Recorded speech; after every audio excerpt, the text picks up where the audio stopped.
Asambleísta Juan Carlos Casinelli.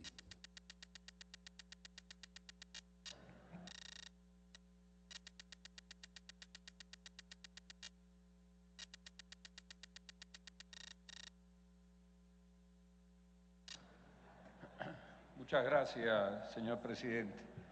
Sí, unos breves comentarios también a este proyecto de ley reformatoria a la Ley de Registro Civil, Identificación y Cedulación.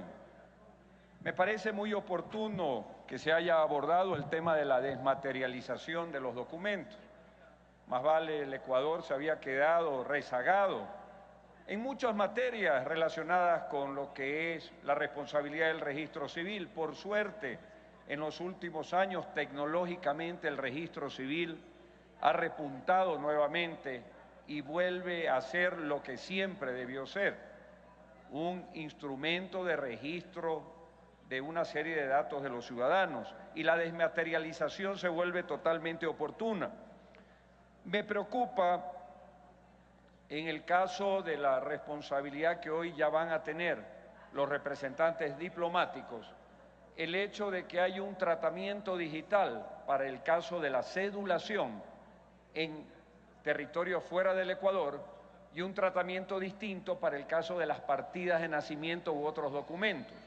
Así, la norma lo que señala es que para el caso de las cédulas de ciudadanía, por ejemplo, la persona o el agente diplomático pasará la información de manera digital al registro civil, quien, luego de comprobar esa información, remitirá el documento de regreso a través de la Cancillería a la oficina diplomática que corresponda. Esa norma, que suena totalmente razonable, no se aplica, por lo menos en el nivel de lo que el texto del proyecto que se propone, en el caso, por ejemplo, de las partidas de nacimiento. Aquí lo que dice es: ante el agente diplomático consular respectivo, las personas nacidas en el extranjero, de madre o padre nacidos en el Ecuador, y los descendientes hasta el tercer grado de consanguinidad, el mismo que remitirá dentro de los 15 días posteriores a la inscripción un ejemplar de la partida de nacimiento. Pero no se indica, como en el caso de la cédula, que en el momento en que hace el registro, sin perjuicio de remitir el físico a través de la Cancillería, se haga un envío digital al registro civil ecuatoriano, porque si no, estaríamos ante la situación de que físicamente para la oficina diplomática del exterior una persona puede estar registrado, pero en el Ecuador no va a constar hasta que llegue el papel por medio de la Cancillería. Por lo tanto, sugiero a la Comisión revisar que hayan normas equivalentes en cuanto a esta materia, de que el agregado diplomático tiene la facultad de hacer el registro de manera digital y enviarlo al registro civil correspondiente en el Ecuador. El segundo tema es el relacionado con los requisitos para la inscripción. Yo siempre he pensado que los nombres que se les ponen a los hijos muchas veces marcan hasta su personalidad. Por eso se deben poner nombres serios, nombres que vayan acorde con una realidad mínima. Y estoy de acuerdo con la intencionalidad de la disposición del artículo 78. Sin embargo, me parece que hay que afinar un poco más el texto, porque se deja a la subjetividad y nuevamente se lo deja a la costumbre. Y si fuera así, nombres que han caído en el ridículo ante la opinión pública se pueden repetir porque es parte de lo que se puede llamar cotidiano. Creo que es sumamente importante precisar con mayor claridad y objetividad qué puede ser ridículo. No se lo puede dejar a criterio de un funcionario en particular, sino que se tiene que por lo menos especificar hacia dónde va. Y creo que hay que eliminar esa excepcionalidad que dice: a menos que su uso como nombre se hubiera consagrado tradicionalmente. Cuidado con esa consagración tradicional. Buscamos esos nombres que tradicionalmente son ejemplificados como ridículos, y lo que se le hace daño es a la persona. Creo que el artículo 78 propuesto en ese sentido es insuficiente. No debo dejar de reconocer ante este Pleno mi preocupación y sorpresa, pero en el sentido positivo, cuando vi la intencionalidad de cambiar los nombres y apellidos en cuanto a su orden. Me pareció novedoso, seguramente por la ignorancia.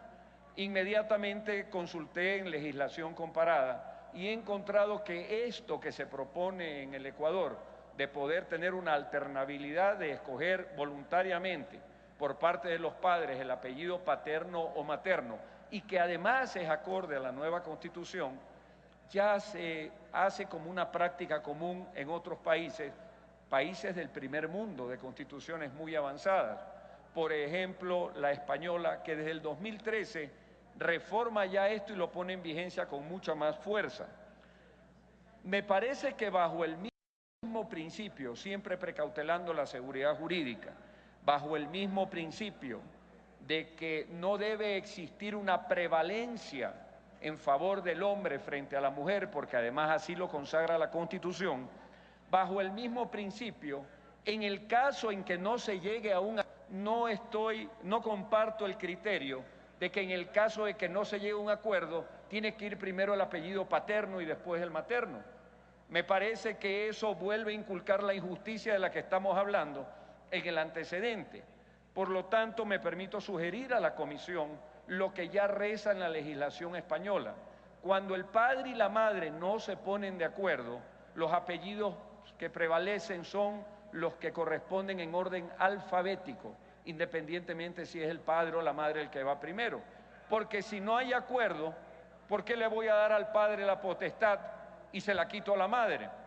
Debe existir entonces una prerrogativa adicional. Esto ya está vigente en legislación española y me parece que es bastante apropiado defendiendo el principio que he concebido. Pero obviamente, todo revestido de la seguridad jurídica necesaria. En el tema relacionado con agregar determinados elementos o quitarlos de la cédula, yo coincido con lo que en su momento, en un día anterior, expuso Leonardo Viteri. Es necesario que se incorpore dentro de estos numerales aquello que nosotros mismos legislamos en la ley de trasplante de órganos, que cuando uno no quiere ser donante, porque todos somos hoy donantes universales, cuando uno no quiere ser donante, expresamente tiene que manifestarlo y eso tiene que estar registrado en la cédula de identidad. Por lo tanto, debe incorporarse un numeral al que ya está propuesto en el sentido antes aludido. El tema de género me deja sus dudas porque sigo meditando en la confusión de género y sexo. También sigo meditando si es que el género realmente se puede simplemente cambiar yendo hacia donde un notario y haciendo una declaración y de ahí yéndose al registro civil y diciendo aquí está mi declaración, me cambio de género. ¿Y el sexo? Sigue masculino, sigue femenino. Son cosas necesarias de esclarecer para la seguridad jurídica y además la seguridad jurídica que tiene que ver con las personas en su momento y también con la seguridad del Estado. Cuidado, empiezan a haber los cambios de género de gente que está perseguida de alguna manera y de repente nos aparece con mucha facilidad el hecho de que una persona pueda convertir su cédula, digo yo, del masculino al femenino o viceversa, con mucha prontitud. Esas cosas creo que tienen que ser arregladas. Estos comentarios, independientemente, los estoy pasando por escrito. Muchas gracias, presidente.